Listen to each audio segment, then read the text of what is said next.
Hello everyone! I found a research paper on the YouTube algorithm, and being the nerd that I am, I thought I would read it and explain it to you without all the technical fluff. This will be part 1 of a 2-part series, so hit subscribe and the bell so you know when the second part comes out, but we have a lot to cover in this, so let's jump right in. So YouTube's infamous algorithm, how does it work? Well, it runs off of AI, more specifically what's called a deep neural network. Neural networks are a set of algorithms modeled loosely after the human brain that are designed to recognize patterns. You show them what has happened in the past, and they will attempt to predict what the outcome will be in the future.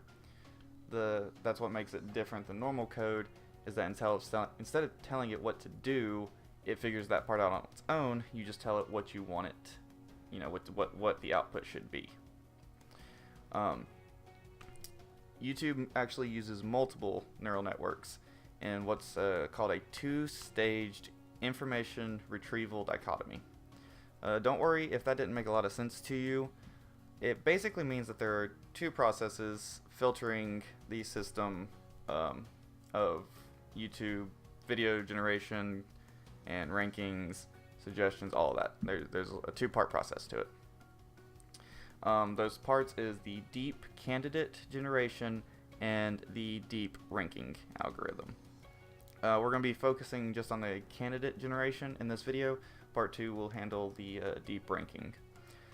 So, candidate generation is basically how YouTube decides what a specific user sees suggested. Because we all know that based on your YouTube account, you'll get different suggested videos than someone who's logged in on their account. And this is how this happens. So the algorithm is built on what's called Google Brain. This has been released open source as TensorFlow, and it's a really popular AI modeling framework. It's fed in 1 billion test parameters and hundreds of billions of examples. So remember the learning from the past to predict the future thing? This is that. YouTube is given literally hundreds of billions of data points, probably videos, and from the past, and it tries to predict how the 1 billion other factors relate to that. It's searching for the patterns from the past to predict the future, which in this case is the video going to be good on YouTube, basically. Some of the things that play factors in this is on the user side, like age, gender, geography, those types of things. This is what's called the network's training, is when it learns how to predict what it's supposed to be predicting. So let's take a look at a real quick image here. The video corpus that you see is YouTube's database of every single uploaded video. This is the pool from which the candidate generation pulls.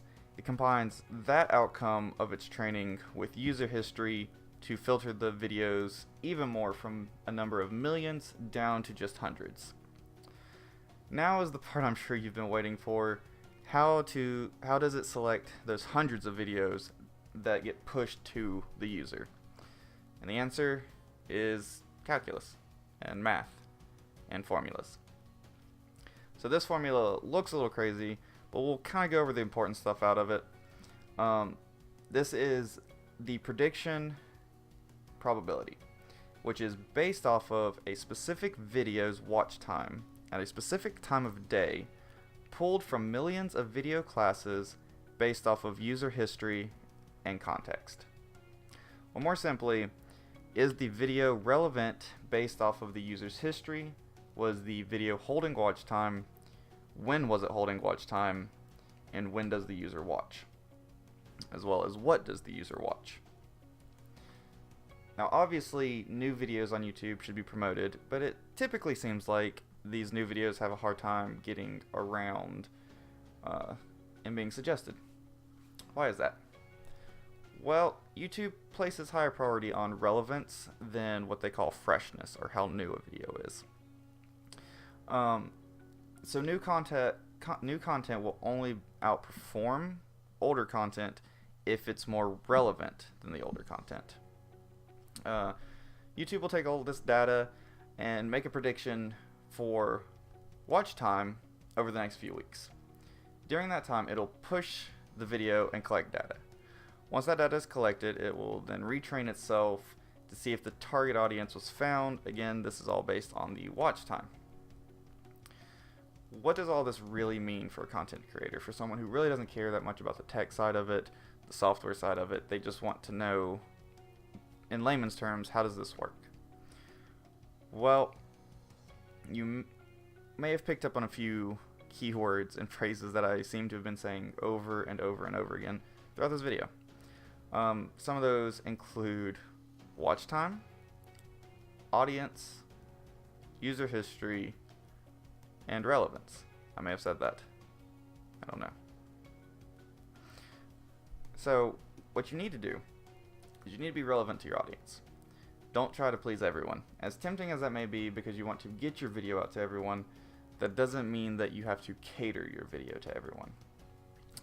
It's better from the algorithm perspective to have a solid foundation of people who will watch literally all of your videos regularly, and then ideally watch another channel putting out similar videos as yours. This works way better than having a larger audience watching 50% of your video and then just switching to a completely different style of channel. Remember that the relevance is more important than the freshness, and the relevance is told to YouTube by the user. So if the user watches a channel similar to yours after watching your video, there's a good chance that it will connect the two and your video will start being pushed on channels similar to yours. Why is this important? Well, if the channel is similar to yours, making similar videos but has a much larger audience, then they probably have a similar audience, or the audience you're looking to gain. And because of that, if your video gets pushed there, you're more likely to attract a new audience, or new audience members, new subscribers, whatever you want to call them at that point. And then it can just kind of bounce back and forth, and a cycle of growth can begin. Remember, as much as we like to think we're in control of this, it's not us and it's not YouTube. It's really ultimately up to the user. And they're the ones that you got to try to please. You got to be consistent, and they're the ones that will make or break your channel. So I hope this helped you out a little bit. If you have any questions, feel free to leave it down below. Let me know what you think about all this. Is it worked the way you expected or not? But I will see you in the next one when we talk about ranking. Thanks again.